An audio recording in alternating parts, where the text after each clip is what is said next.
Conexão Marília. Oferecimento Oral Center, Centro Avançado em Implantes e Estética. E Unimed, esse é o plano.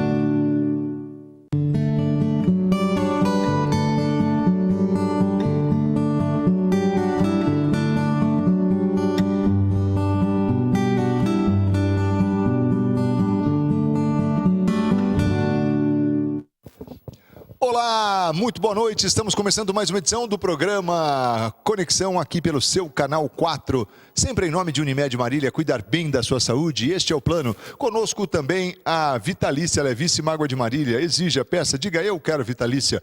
A única água adicionada de sais do estado de São Paulo. Conosco também Oral Center Odontologia especializada do meu amigo Dr. Wilson Klein Schmidt. Lapa Reforço de Fundações, na São Vicente 235, fone 33040334. É o fim das trincas e rachaduras. Lapa Reforço de Fundações, comigo também no Conexão. E Unimar, Universidade de Marília, Vestibular 2018, inscrições abertas. O programa Conexão de hoje chega para falar sobre a influência da mídia no aparecimento das doenças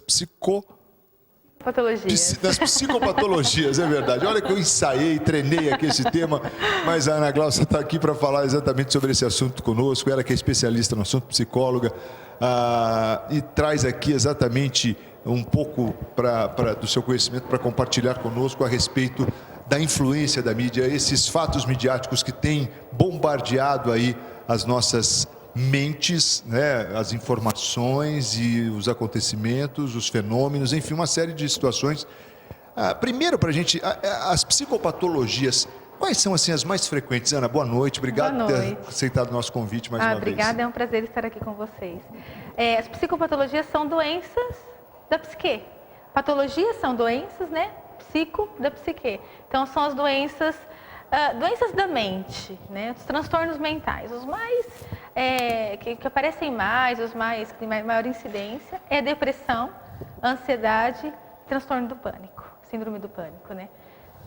São as que mais aparecem. Também tem o transtorno afetivo bipolar também, alteração de humor de uma forma mais pontual, que a gente chama de transtorno afetivo bipolar. Eu acho que essas quatro são os mais frequentes. Dentro de grandes grupos, né? Tá. É claro que dentro da depressão tem os subgrupos, dentro da ansiedade tem subgrupos, tem também uma pessoa que ela aparece com a depressão primária, a ansiedade vem secundária. Isso que eu ia falar, tem muita correlação uma com a outra? Tem. Tem umas que aparecem como sintomas primários e outros secundários.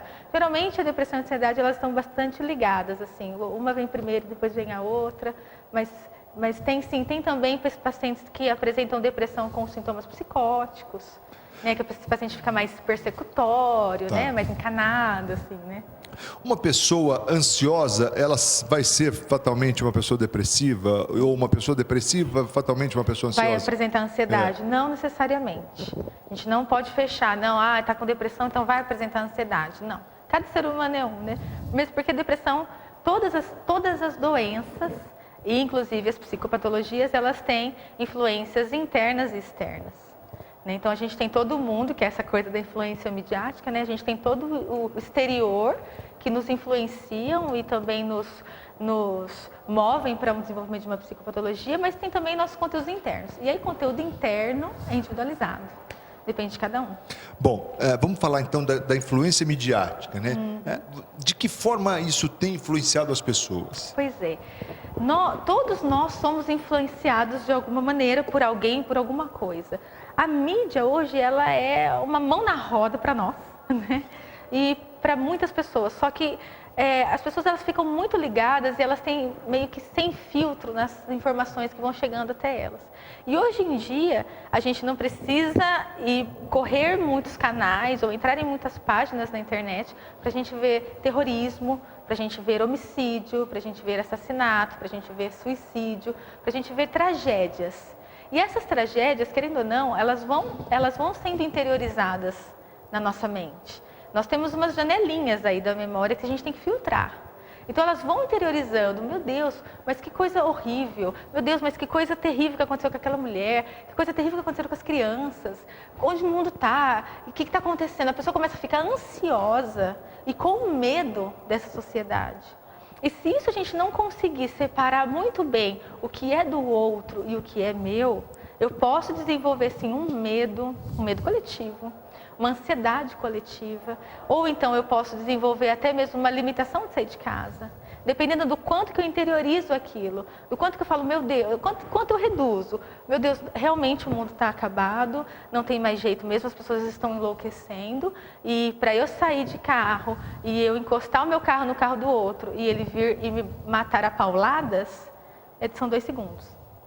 Então, nesse caso que a mídia, ela consegue nos influenciar e desenvolver essas psicopatologias. Ela pode sim desenvolver uma depressão, uma ansiedade, por conta desses fatores externos. Então, Ana, mas ela desenvolve ou ela desencadeia? Ela pode fazer as 2 coisas. Ela pode, porque a pessoa, o Marcos, quanto mais ela se aprofunda em estar em contato com a mídia nesse sentido, quanto mais ela tem só esse veículo de comunicação, quanto mais ela investe nesse pilar, ela começa sim a desenvolver ela começa a catastrofizar. Mais poder tem aquele veículo sobre a vida dela. Tem, mais poder. E se a pessoa ela já tem uma predisposição, ou ela já está numa depressão leve... A pessoa que já tem um traço de depressão, ela automaticamente potencializa, né, as tragédias. Potencializa sim. Porque ela não vê outro tipo de saída ali, né? Porque é muito complicado mesmo, né? Na verdade, o mundo está num caos. E se a pessoa for analisar friamente, realmente é de se preocupar, né? Para qualquer um, na verdade. Eu cheguei aqui na TV, já estava passando algumas outras situações de mortes, de homicídios, né? Eu saí de casa, tem o caso do rapaz que matou a ex-esposa dentro do carro da polícia. Então, são coisas assim que a gente fala, meu Deus, não é possível que está acontecendo isso. Estão acontecendo coisas que inimagináveis até então. É claro que sempre ocorreram coisas ruins. Sempre ocorreram barbáries. É que hoje também elas chegam muito rápido, né? Exatamente. E a gente não tem filtro. Antes a gente desligava a TV para almoçar junto, antes a gente saía mais, a gente se desenvolvia mais com as pessoas, com as relações. Hoje não. Um grande exemplo. Então, olha lá, a gente tem um exemplo aqui no estúdio. A gente vê uma pessoa não é verdade? o que a pessoa faz hoje, em qualquer momento, está olhando para o celular. E ali você tem a informação, você tem a tragédia, você tem a coisa boa, como você tem a coisa ruim também, né? E aí se você tem, é o que você falou, se determinada fonte, eu tenho o hábito dela, eu vou estar ali sempre, né? Bebendo daquela fonte. Exato. E você sabe que assim, existe um estudo que todos nós somos ansiosos. Todo mundo tem um grauzinho E eu acredito nesse estudo, viu? Só que a ansiedade, ela é boa também. Claro. Né? Augusto Cury escreveu, né? Ansiedade, o mal do século, né? A ansiedade, ela nos move também, ela pode nos impulsionar, mas tudo que é intenso demais pode virar uma patologia. Então, se a gente já é mais acelerado, mais ansioso, e aí começa esse bombardeio de informações, você se sente como se você estivesse perdendo tempo. A impressão que dá quando a gente vai olhar no celular, ou a gente vai abrir uma página na internet, tem uma coisa sempre nova, meu Deus do céu, eu tenho alguns pacientes que têm que estudar muito, e aí eles falam, Ana, eu tenho não sei quantos artigos para ler, não sei quantos livros. Eu falo, você nunca vai estudar tudo. Porque cada dia está aparecendo coisa nova. Então isso vai gerando cada vez mais ansiedade. A catástrofe que está o mundo hoje, esse desespero que está hoje, se a pessoa já está mais deprimida, a pessoa já está mais sem sentido na vida, isso pode afundar mais ainda. Então a gente tem que tomar muito cuidado. Ana, vamos tentar traçar assim, primeiro essa questão da ansiedade, né? Tem algum limiar assim tolerável, né? Quando que a ansiedade ela passa a ser patológica?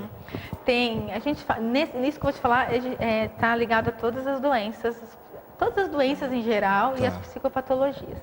Quando que a gente sabe que uma situação ela passa a ser uma patologia, uma doença? Quando ela começa a trazer prejuízo social ou prejuízo pessoal. Vamos supor, eu sou ansiosa, então, né, eu realmente funciono dessa forma, eu sou ligada no 220, tudo bem. Agora, eu não consegui dormir, eu não consegui comer, eu sou intolerante com o meu colega, eu achar que as pessoas são, entre aspas, lerdas.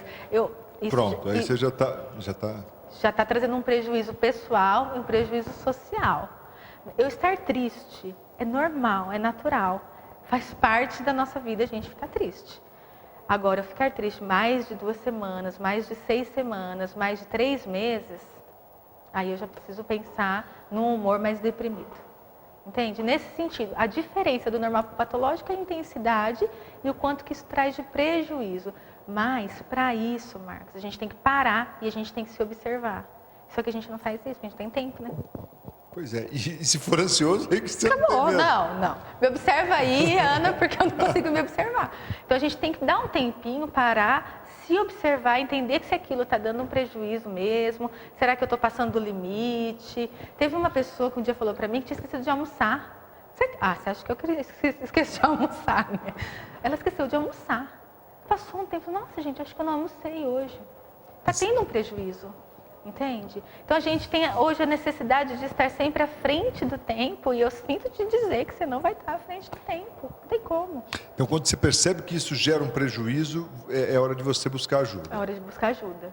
É hora de buscar ajuda mesmo, buscar ajuda profissional, ou então é hora de você mesmo se autoavaliar, te dar um tempo para você.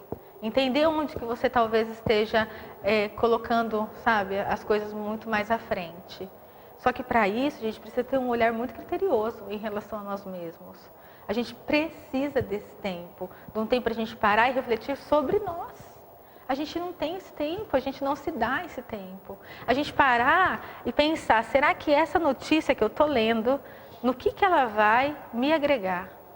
Será que esse programa que eu estou assistindo, no que ele vai me agregar? Ou será que eu estou perdendo tempo com isso mesmo? As pessoas também não sabem priorizar as coisas.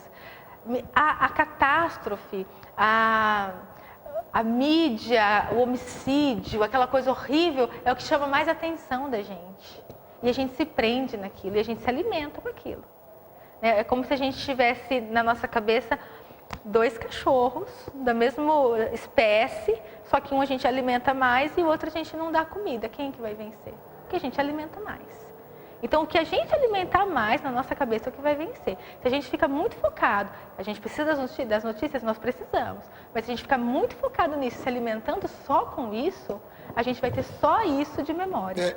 A gente comentava aqui no início, a gente falava de alguns assuntos polêmicos, alguns assuntos que eu, por exemplo, não consigo me aprofundar. Eu prefiro não me aprofundar, porque senão eu tenho medo realmente de dar uma... Dá um pano. Dá um pano, porque realmente as coisas caminham por uma direção, né, que vão contra, ou de uma maneira contrária àquilo que eu acredito, aquilo que eu penso, enfim. E isso tem me deixado assim realmente muito entristecido e preocupado. Mas também me aprofundar não vou, porque eu não vou mudar a história, né? E lamentavelmente, eu acho que o que me resta é orar nesse sentido. Mas eu procuro me afastar realmente, porque eu sei que são situações, notícias que vão realmente me entristecer, me deixar mal, me deixar para baixo e preocupado, né? Você sabe que minha mãe tem Alzheimer, né? E aí teve uma época lá de casa que ela estava muito ansiosa, ela estava muito agitada. E a gente começou a perceber que virava e mexia, a gente estava naqueles canais abertos de notícias drásticas, né? Aqueles canais. E ela estava assistindo. Gente, ela tem Alzheimer, ela não vai, né, capta. A gente começou a colocar em outros canais. Até desenho minha mãe assiste. Ela ficou mais calma. Você vê? Você entendeu? Então, assim, realmente... Que até quem tem Alzheimer, que teoricamente não vai ficar assimilando e guardando essas coisas, gera algo de diferente. Gera algo de diferente. É a mesma coisa com as nossas crianças. A gente precisa mesmo estar bem atento com o que as crianças estão vendo, ouvindo, assistindo e olhando na internet, porque esses dias me falaram, até uma pessoa próxima de mim me falou que a criança estava assistindo no YouTube desenho, eu não lembro que desenho que era, só que aí a pessoa foi assistir o desenho era extremamente sexualizado. Só que era um nome, não sei se era Bela e Fera, eu posso estar falando besteira, mas era um desenho e que ela foi assistir o desenho e ele era extremamente sexualizado. Então, a gente tem que tomar muito cuidado com isso, né? Deixa eu ir rapidinho para o intervalo e a gente volta na sequência conversando mais aqui sobre a influência da mídia nas doenças, nas psicopatologias, é isso mesmo. Rapidinho intervalo, não sai daí não, a gente volta na sequência com a Ana Gláucia, psicóloga aqui com a gente no Conexão de hoje, sempre em nome de Unimed Marília, cuidar bem da sua saúde, esse é o plano, Vitalícia Levíssima Água de Marília, Oral Center, Odontologia Especializada, Lapa Reforço de Fundações, na São Vicente 235 e Unimar, Universidade de Marília, vestibular 2018, inscrições abertas, até já.